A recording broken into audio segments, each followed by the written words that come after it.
Pasko ay darating, halina at magsaya. Kung mayroong problema'y kalimutan mo na. Mga tampo sa puso'y huwag bigyang pansin. Di ba't ang Pasko ay para sa atin? Pasko dito sa ating sadyang naiiba.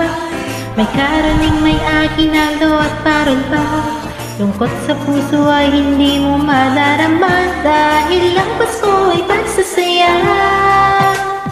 Silent night, awiting maririnig, Holy night. Pagkat Pasko'y sasapit kay saya dito sa ating daigdig. Heto na, di ba't Pasko'y pag-ibig? Kailangan